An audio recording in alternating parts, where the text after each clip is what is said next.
በሳውዲ አረቢያ ሁሉም ቦታ ይላክላችኋል። አንዳንድ ቁጥር ጻፉ። እህት አለም ፈጣሪ ይርዳሽ። ሌሎችም እህታችን የማይወድሽ የማያከብርሽ ቤተሰብሽን የማያከብር ከሆነ 2-3 መውለድ አያስፈልግም። ወዲያው ማባረር ነው። የምን 2-3 ነው? ለምን ትኖራለች? አስለን ለምን ትኖሪያለሽ? አንቺን ቤተሰቦችሽን የማያከብር ከሆነ ከአንቺ ልጅ መውለድ የማይፈልግ ከሆነ ከሱ ጋር ለምን ትኖሪያለሽ? ምን አስቀመጠሽ? ጥለሽ አትወጭም እንዴ?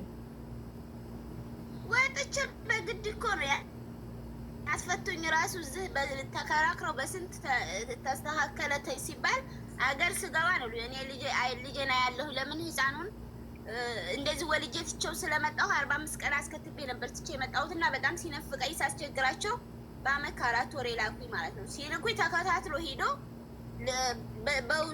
በውሸት ልጁን ልትወስደው ነው ሰዎቹ እዛ ባለስልጣን ስለሆኑ ብቻ ልጁን ልትወስድብኝ ነው ብሎ ከሰሰኝ ማለት ነው። እንዳልንቀሳቀስ አካውንቴ ምናምን አሳግዶ ሲከሰኝ ይሄ ነገር ውሸት ነው፣ እኔ ልጁን ለማየት እንጂ እሱ ካልፈረመልኝ ምናምን ማስገባት አልችልም ብዬ መልሼ ስከራከረው ቤተሰብ ገባ። እንደዚህ አታርጉ ለልጃችሁ ስትሉ ታረቁ ብለው እሺ ብዬ ታረኩ። ያን ሁላ በጣም ብዙ ብር ነው ያወጣሁት። የተዘጋ ሀገር ስለሆነ በዚህ አስገብቼ መልሼ እቃማ ገዝቼ ያንን ሁላ ክስሮኝ ተይ ብለው ገባሁ ማለት ነው።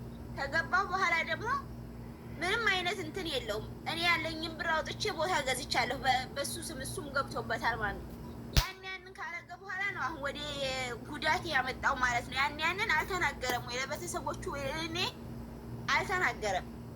ያንን ካበላሸብኝ በኋላ እንዳለ የገባሁበትን ነገር ራሱ እዛ ኢትዮጵያ ራሱ ሲያሳግድብኝ እንዳለ ያለኝን ነገር ጠበቃ ይዤ ነበር እዛ ራሱ ስከራከረው የነበረው። እኔ ለልጆች መስራት ፈልጋለሁ ሄዳለሁ መልሼ መከራከር ተፈለገ ይከራከረኝ ስል በቃ ተይ አሉኝ። ተውኩኝ ማለት ነው። ሽማግሌ ሰብስቦ መጣ። ተይ ተባልኩ። ተውኩኝ። የመጣበትንም ብሬ እቃማውን ሁሉንም ትቼ ጀምሩ እንደገና እንደ አዲስ ተባለ ማለት ነው። በዚህ ሰዓት ነው መልስ አሁን በቃ አልፈልግሽም ብሎ የመጣው እንጂ እኔ ትቼ ደህና ታይም ሰዎች አልፈልግሽም ሲባል እኮ ንብረት ከፈላ የሚባል አለ ማሬ።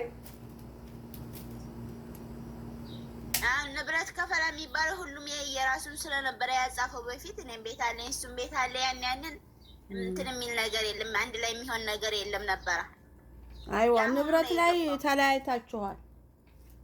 አዎ ያሁኑን የኔን እንትን ቦታ ልገዛ ስለነበር ይሄ እንትን ያልኩት ይሄድኩት ያንን ነበር የያዘው።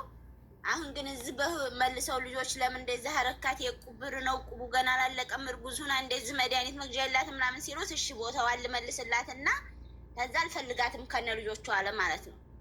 ግን የቀለ ምናምን እንዳትጠይቀኝ አልፈልጋትም አለ።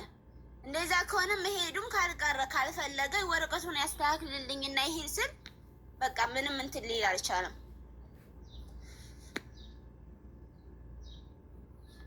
አሁን እኛ እንግዲህ ስርሻሉ መፍትሄ ካልሰጡሽ እኛ ምን መፍትሄ ግን እዩ ልንገርሽ። እኔ ሴቶች ያሸኻ ወላሂ ቆራጥ ሁኑ። በቃ የሰራችሁት ገንዘብ ለራሳችሁ እንጂ ለባላችሁ የቤት ኪራይ የምግብ ምናምን ከፍሎ ሊያኖራችሁ የሚገባው ሲጀመር እሱ ነው አረብ ሀገር ካለ። ሁለተኛ ከኢትዮጵያ ድረስ ለምንድን ነው የምታመጡት? እዚህ መጥቶ ስራ ያለው እያለ ኢትዮጵያ ያሉትም እዚህ ያሉትም እኮ አላህ ካላሳመራችሁ አይበጁም። ከኢትዮጵያ ድረስ ገንዘቤን ከፍዬ አረብ ቤት ተቃጥዬ ቤት እየከፈላችሁ ምግብ ምንድን ነው? እሺ እሱ ጥቅሙ ሲወለድ እየካደ ምንድን ነው ጥቅሙ? ምን ያደርጋል? ይህ አብሮኝ የተወለደን የአካሌ ነው እንዴ? ሁለት አይኔ ነው እንዴ? ለምን ጥርግ አይልም? የእናንተን አመለካከት አይተው ነው በነገራችን ላይ ወንዶች የሚገቡት። ልንገርሽ ስማርት የሆነ ወንድ ሴት እሷ ትወደዋለች። ተረጋጊ። አላሳስረውም ማለች እኮ ተረጋጊ።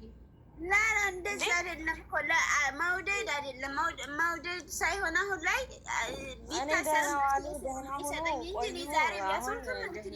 ሀሳቤንም ጨርሻለሁ። እኔ እናትዋ ሌሎቻችሁ ማንቀላፉ ይብሏችሁ፣ ወልዳችሁ ይጣሉባችሁ፣ አልቅሱ እየመጣችሁ ጭራሽ ንብረቴን የገዛሁትን በስሙ ለፍቼ ኧረ ሊሆን ነው። ይኸው እዚህ ጋር ኮሜንት አንብቢያ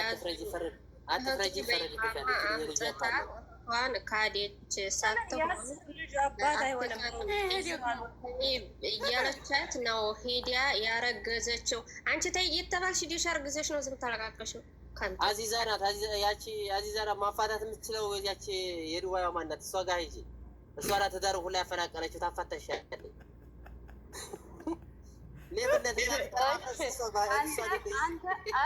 አንተ ሲጀምር ምን ፈልገህ ነው የመጣኸው? በውስጥ ምንድን ነበር የጻፍክልኝ? ምን ነበር የተሰደብከኝ? ምን ፈልገህ ነበር የመጣኸው? በውስጥ የጻፍክልኝ ምን ነበር? እኔ እየተመጻደኩ ሳይሆን ራሴ ያውቀዋለሁ። በቃ እኔ የኔ ገንዘብ የሚመለከታት እናቴ ነው። ጠይቅ፣ ይሄ ወንዱ ጠይቅ። ምን ተጻጻፋችሁ? በውስጥ ደግሞ ምን ተጻጻፋችሁ?